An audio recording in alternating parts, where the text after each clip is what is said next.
Hello, my friends. Welcome back. I hope you are having a wonderful day. Are you ready? Because what I am about to tell you will change the way you see the world. Not a little. A lot.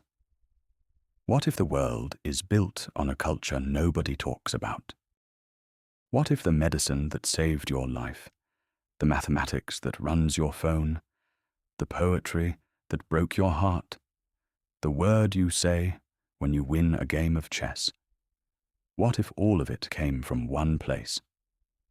One civilization. One culture that the modern world forgot to thank. What if history owes a debt it has never fully paid? Today, we are going to talk about Persia, about Iran, about a civilization that quietly, patiently, and profoundly shaped the world you live in. Historians agree, and this is not a small statement, that few cultures in human history contributed as broadly and as deeply to human progress as ancient Persia, in science, in art, in law, in language, in the very way we think about time and beauty and healing. This is the story of what Persia gave the world. And it is one of the most surprising stories I have ever told. Let us begin. We start with medicine, because this is where the story becomes immediately extraordinary. Imagine you are sick. You go to a doctor. The doctor examines you carefully, asks about your symptoms, thinks systematically about all the possible causes, then makes a decision, a diagnosis, and gives you treatment. This process, examining, thinking, diagnosing, treating, was described in systematic detail for the first time in history by one man. His name was Ibn Sina. In the Western world, he is called Avicenna. He was Persian. Born in 980 AD near the city of Bukhara. He wrote a book called The Canon of Medicine. It was not a short book. It was a complete encyclopedia of medical knowledge. It described hundreds of diseases. It explained how infections spread from person to person, more than 800 years before modern germ theory. It described clinical trials. It described quarantine. This book was translated into Latin. And for more than 600 years, from the 12th century to the 18th century, it was the standard textbook in medical schools across Europe, in Paris, in Oxford, in Bologna. Students opened this book every single day. They learned medicine from a Persian scholar who had lived centuries before them. Many medical historians agree. Ibn Sina did not just contribute to medicine. He helped create the very framework of how medicine is practiced. The idea of examining a patient systematically. The idea of testing a treatment before using it. The idea that disease follows logical rules that can be understood and predicted. When we say modern medicine, we are standing on Persian shoulders. And of course, Persia was not alone in building the foundations of science. Ancient Greece contributed enormously. India gave the world crucial mathematical ideas. China developed technologies that changed history. Great civilizations build on each other. That is how human progress works. But the Persian contribution, particularly through scholars like Ibn Sina, was so vast, so systematic, and so influential that it deserves to be spoken about clearly and without apology. Now let us talk about mathematics. You have heard the word algebra. You probably used algebra in school. Maybe you loved it. Maybe you did not. But you know the word. And here is something that will stay with you forever. The word algebra comes from Arabic, al-jabr. It means the reunion of broken parts. But the man who gave algebra to the world was Persian.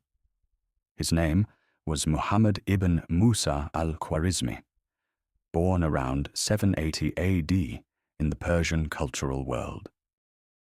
He worked in Baghdad at the House of Wisdom, the greatest center of learning in the medieval world.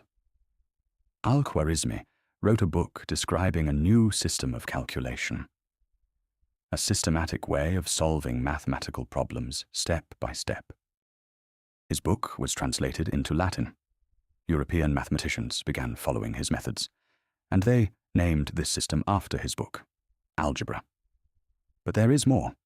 The word algorithm, which you hear every single day in the modern world, also comes from Al-Khwarizmi. Algorithm is simply the Latin version of his name. Al-Khwarizmi. Algorithm. Every time your phone recommends a video, every time a computer makes a decision, every time artificial intelligence learns something new, it is following an algorithm, a concept that carries the name of a Persian mathematician from the 9th century. The digital world runs on a Persian name. Historians of mathematics broadly agree that Al-Khwarizmi played a major role in the transmission of mathematical knowledge from the ancient world to medieval Europe, and therefore to the modern world. Without that transmission, the scientific revolution might have looked very different, or arrived much later. Now, let us talk about poetry. If you have never read Persian poetry, you have missed something that changes people. Persian poetry is not decoration. It is not pretty words arranged on a page. Persian poetry is philosophy. It is a way of understanding existence, of facing pain and beauty and love and death, and finding meaning in all of it. The poet Rumi was Persian, born in 1207 in the city of Balkh. He wrote in the Persian language. His most famous work is the Masnavi, a poem of enormous length and extraordinary depth, about love, about the soul's longing for connection, about the pain of separation and the joy of return. And here is the most remarkable thing about Rumi. He lived in the 13th century. He wrote in Persian, and today, in the 21st century, he is one of the best-selling poets in the United States of America. In English translation, people who have never been to Iran, who do not speak a single word of Persian, who know almost nothing about the medieval world, open a book of Rumi's poetry and feel something they cannot fully explain. Because genuine wisdom has no expiration date, and genuine beauty has no borders. Rumi is not alone. Omar Khayyam was Persian. His Rubaiyat became one of the most widely read poetry collections in the English-speaking world.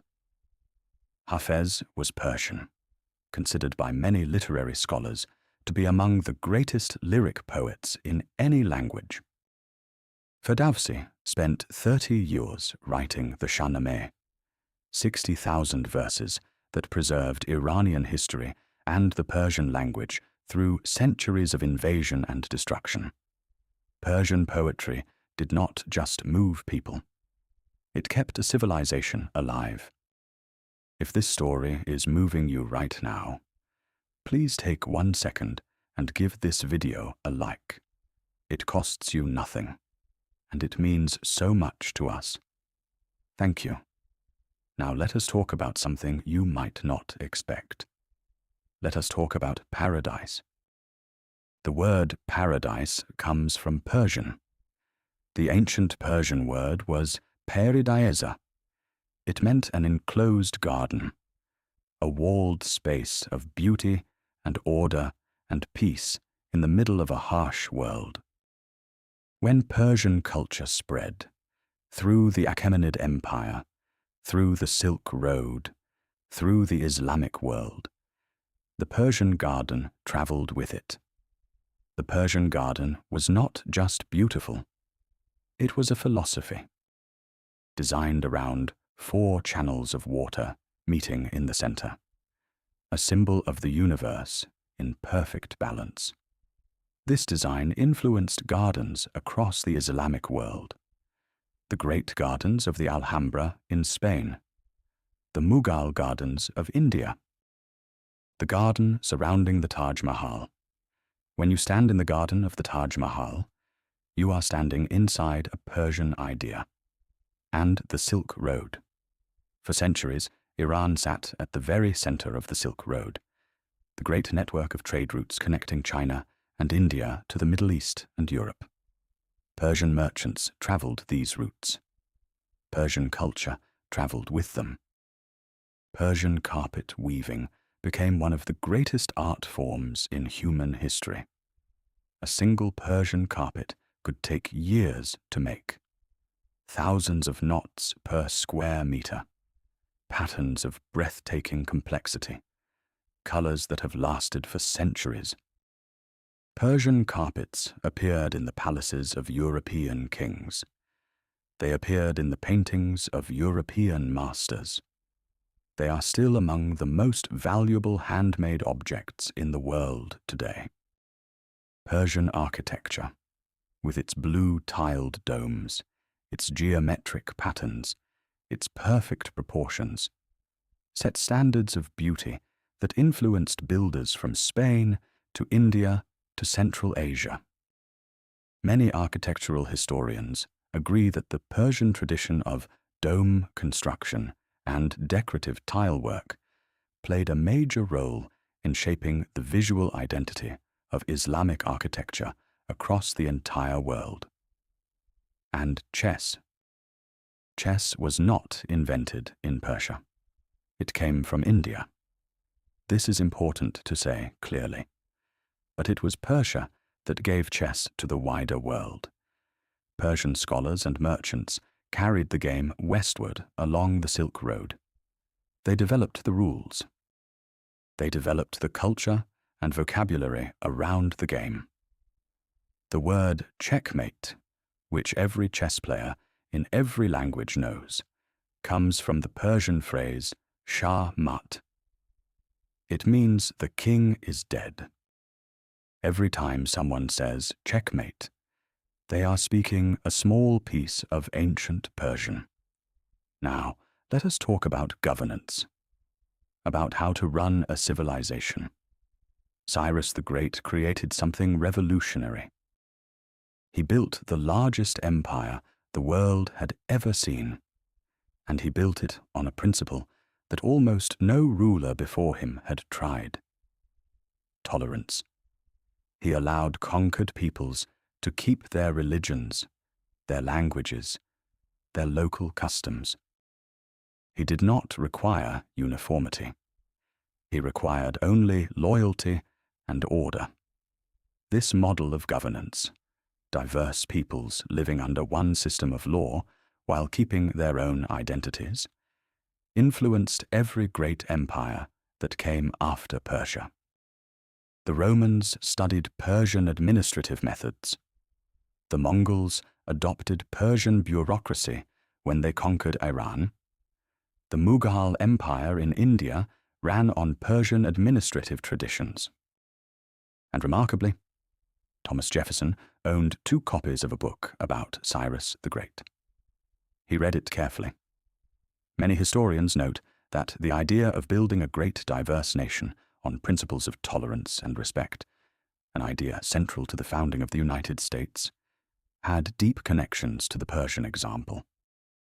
The fingerprints of Cyrus the Great are on the founding documents of the modern world. We live in a world that was quietly and profoundly shaped by Persian civilization. The medicine that heals you, the mathematics that runs your phone, the poetry that moves you, the garden that calms you, the game you play on a rainy afternoon, the word you say when you win. All of this touched by Persia. And yet, when most people hear the word Iran today, they think of headlines, of political tension, of conflict and sanctions and difficult news. They do not think of Ibn Sina. They do not think of Rumi. They do not think of the algorithm running their phone or the garden of the Taj Mahal. This is one of the great oversights of modern memory, because a civilization is not its headlines. A civilization is its contributions, its ideas, its gifts to the human story. And by that measure, by the measure of what it gave to humanity, Persia stands among the greatest civilizations that ever existed. The next time someone mentions Iran, remember this story. Remember Ibn Sina saving lives across 6 centuries of European medicine. Remember Al-Khwarizmi, whose name became the word algorithm.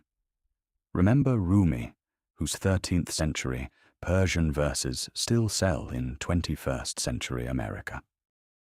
Remember Cyrus, whose model of governance echoed into the founding of modern democracies. Remember that the word paradise is Persian. Remember that checkmate means the king is dead in Persian. Remember that behind the headlines, there is a 5,000-year-old civilization that helped build the world you live in. And that civilization is still alive, still creating, still contributing, still here. Just like Persian culture survived every invasion by refusing to disappear, your English will survive every difficult moment in your learning journey, every grammar rule that confuses you, every word you do not know yet, every moment you feel like giving up. Keep going, keep listening. The journey is long, but so was theirs, and look what they built. Thank you so much for listening today. I hope this story gave you something real to think about. I hope it changed, even just a little, the way you see this ancient and extraordinary civilization. And if you enjoyed this story, please give it a like right now. And if you are not yet subscribed, please subscribe to our channel. We tell stories like this every single week. Stories that teach you history and grow your English at the same time. You do not want to miss them. Write in the comments, what surprised you most today? The medicine, the mathematics, the poetry, the chess? Tell me. I read everything. Until next time, my friends, keep learning, keep listening, and keep enjoying the beautiful journey of English. And now, let us look at some words from today's story. Our first word is profound. Profound means very deep, very significant. Not just interesting, but truly important. A profound idea does not just make you think for a moment. It changes the way you see the world permanently. Think about a conversation that changed your life. A book that made you see yourself differently. That experience was profound. In our story, the influence of Persian civilization on the modern world was profound. It did not touch the surface of history. It went all the way to the roots. And those roots are still holding the modern world up today. Our next word is framework. A framework is a basic structure that supports everything built on top of it. Think about the skeleton of a building. Before the walls go up, before the windows are installed, before anything is decorated, there is a frame, a structure. Everything else is built around it. In our story, Ibn Sina did not just contribute medical facts. He helped create the framework of modern medicine. the systematic way of examining patients, diagnosing illness, and testing treatments. The structure that all modern doctors still work inside. Now let us look at the word transmission. Transmission means passing something from one place to another, from one person to another, from one time to another. You can transmit a disease. You can transmit information. You can transmit knowledge. In our story, Al-Khwarizmi played a major role in the transmission of mathematical knowledge from the ancient world to medieval Europe. He was a bridge. Knowledge that existed in one part of the world traveled through his work to another part of the world and changed it forever. Our next word is systematic. Systematic means done according to a clear and organized plan, step by step, with logic and order. The opposite of random, the opposite of chaotic. A systematic person does not just try things randomly and hope for the best. They think carefully. They follow a method. They organize their approach. In our story, Ibn Sina described medicine in a systematic way. He organized knowledge about disease and treatment into a clear and logical system. This systematic approach was what made his work so powerful and so long-lasting. The next word is longing. Longing is a deep emotional feeling of wanting something very much. Something you do not have. Something you miss. Something far away. It is stronger than simple desire. It is an ache. Imagine being far from home for many months, missing the smell of your mother's cooking, missing the sound of your own language in the street. That deep feeling in your chest, that is longing. In our story, the poetry of Rumi is built on longing. The longing of the soul to find meaning, to find love, to find its way home. This is why people across the world still feel his poetry, because longing is a human feeling that everyone understands. Now let us talk about the word tolerance. Tolerance means accepting people who are different from you, different religions, different languages, different customs, different ways of seeing the world. A tolerant system does not require everyone to be the same. It allows difference to exist peacefully under the same roof. In our story, Cyrus the Great built his empire on tolerance.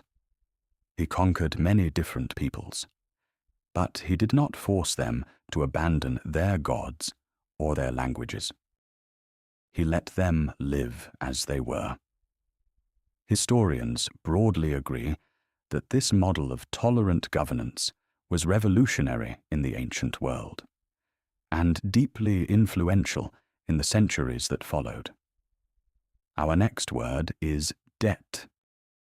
A debt is something you owe to someone, usually money. But we also use the word debt in a bigger sense.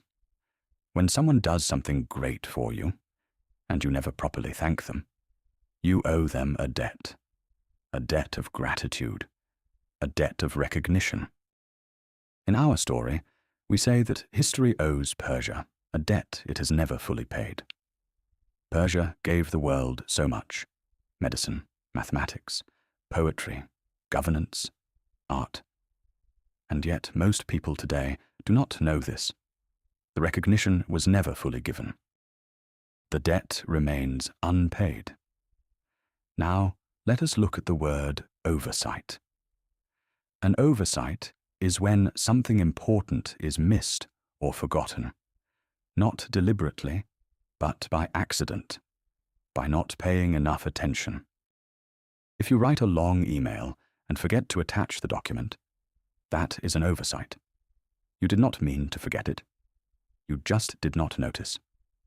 In our story, we describe the modern world's forgetting of Persian contributions as one of the great oversights of modern memory. It is not that people decided to ignore Persia. They simply stopped paying attention. They stopped telling the story.